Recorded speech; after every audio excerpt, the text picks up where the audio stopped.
Hoje, a Santa Liturgia da Igreja tem tanto a nos falar, tem tanto a nos dizer. Nós escutamos uma das belas passagens da Sagrada Escritura que nos fala de uma relação familiar. Dois irmãos e um pai bondoso. Dois irmãos, um mais provado, um mais jovem, e um pai experiente, bondoso, amoroso. Aqui nós temos tantas coisas para explorar e para dizer.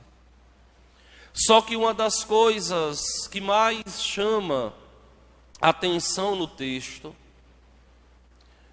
é o egoísmo e, ao mesmo tempo, a falta de amor do filho mais novo, que tudo possuía, mas não estava satisfeito. Vejam que essa é uma realidade que perpassa o tempo. 2000 anos se passaram, mas ainda nós temos pessoas que vivem assim, que não estão satisfeitos com as bênçãos que têm na vida, que não estão satisfeitos com as bênçãos que recebem de Deus no dia a dia. Nada está bom, nada presta, sempre querendo algo a mais. Muitas vezes de uma forma injusta, como nós vemos aqui.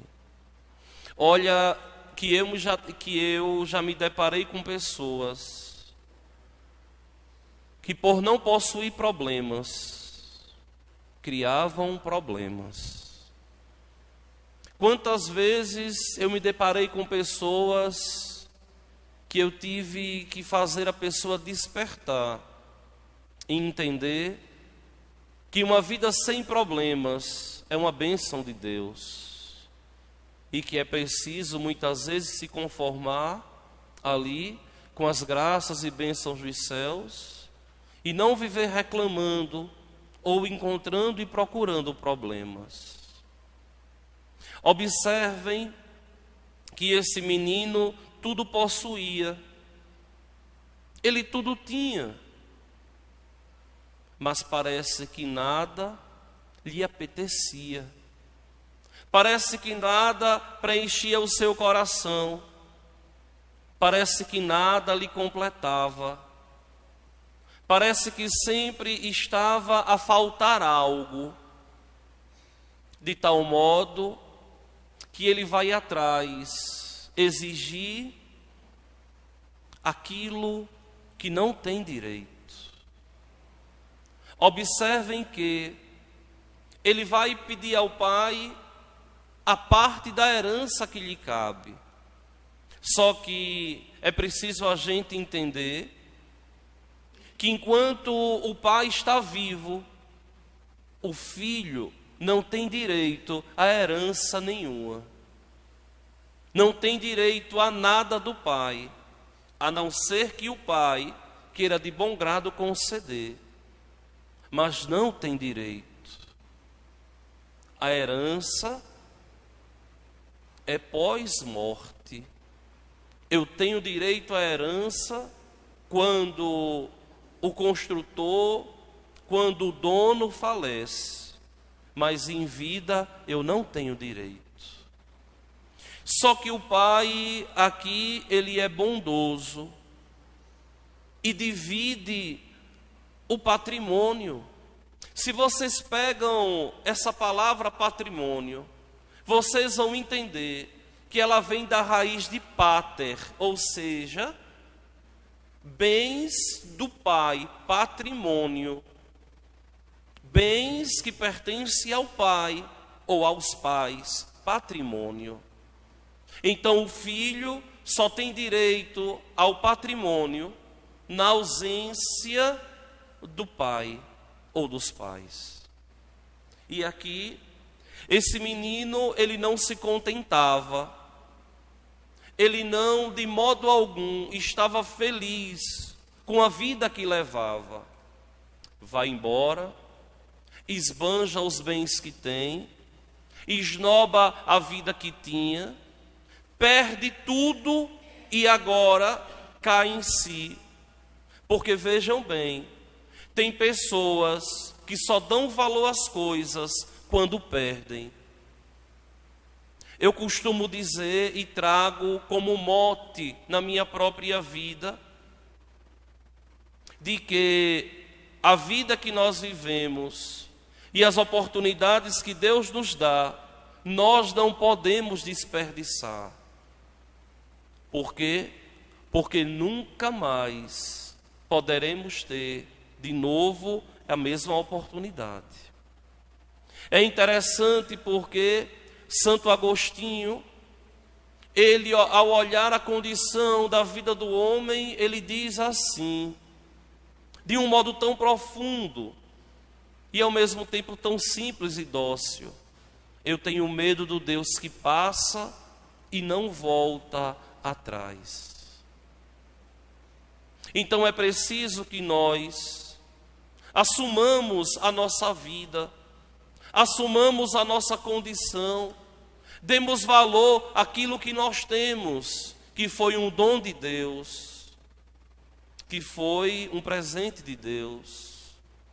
Seja a formação, seja o emprego que eu tenho, seja a família que eu tenho, seja os amigos que Deus me deu, é preciso que eu valorize a vida que Deus me deu, para que depois que eu venha perder, eu não venha lamentar, eu não venha reclamar. Olha, minha gente, eu vivi 11 anos, quase 11 anos nessa paróquia, com meu pai vivo. Mas todos vocês têm consciência que ao longo dos 11 anos que ele estava vivo, o meu lazer e a minha diversão era ir ao encontro dele. Sempre que encontrei uma brecha, ia para a minha terra, para estar com ele. E quando ele faltou, quando Deus o levou, me abalei, mas tranquilo fiquei. Por quê? Porque estava com a consciência tranquila de ter feito a minha parte, de ter feito o meu papel de filho muito bem feito. Graças a Deus, que até de coisas ruins, Deus tira coisas boas. Graças a Deus que nesse tempo da pandemia, meu pai teve a alegria de ver o filho padre todos os dias, pregando, celebrando, que antes não tinha. Mas, quando faltou, com a consciência tranquila. Porque tem gente que só reclama da vida que tem e depois vai lamentar a vida que perdeu. Por quê? Porque não deu valor, que é o caso desse menino aqui, que tudo tinha, vivia reclamando, não dava valor ao que tinha, foi embora e quando tudo perdeu, caiu em si. Caiu em si e voltou ao encontro do Pai. E por incrível que pareça, ainda não se emendou.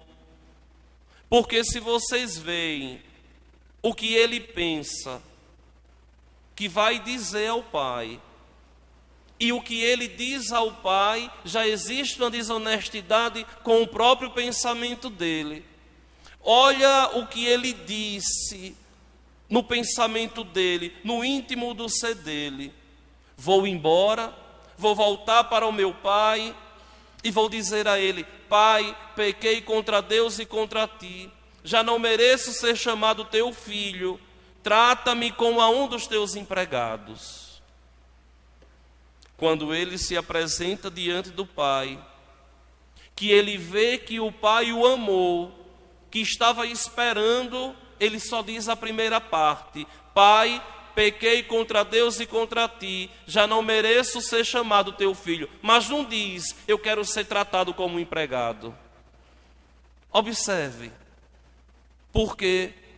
Porque mesmo passando por dificuldades, o coração ainda estava endurecido. E com certeza, se nosso Senhor tivesse contado a segunda parte dessa parábola, quando o pai morreu, com certeza ele ainda foi exigir a parte da herança do irmão que ficou.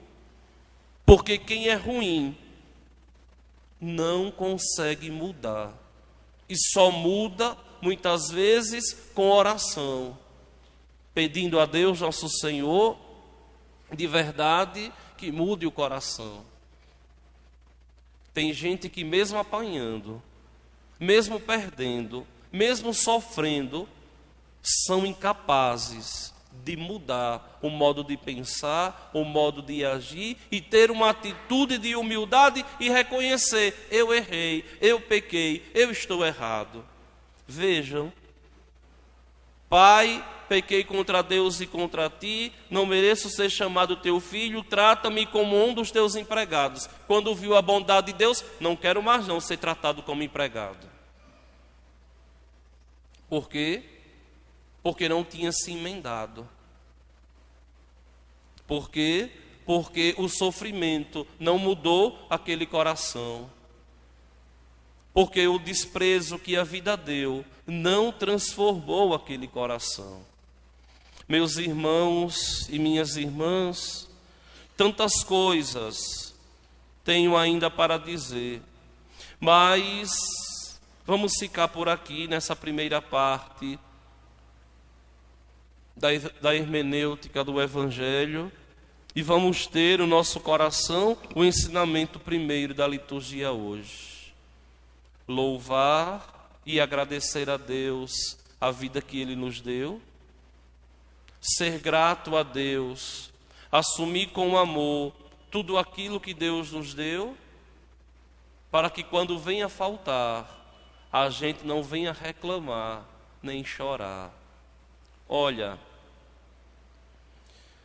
na história do povo de Israel, eu não sei aqui se vocês falam, mas existe um dito aqui, um dito popular que diz assim: fulano está chorando as cebolas do Egito. Se fala assim aqui ou não? Alguém já escutou essa expressão? Não. A minha terra é muito comum. Em São Paulo também escutei isso quando trabalhei lá na pastoral. Mas o que é que acontece? Existe um dito popular que diz assim: fulano está chorando as cebolas do Egito. O que é isso? Quando o povo de Israel estava escravizado pelos egípcios, eles viviam comendo cebola. E quando foram para o deserto, que faltou tudo, que só tinha o maná, eles reclamaram: estamos fartos desse alimento miserável. Era melhor lá, porque lá pelo menos a gente comia cebola. Ou seja, viviam reclamando do que tinha. Quando perderam, reclamaram porque perderam. E nós, que somos cristãos, devemos assumir a nossa condição, devemos assumir a nossa vida, abrir o nosso coração e vivermos de acordo com os desígnios de Deus.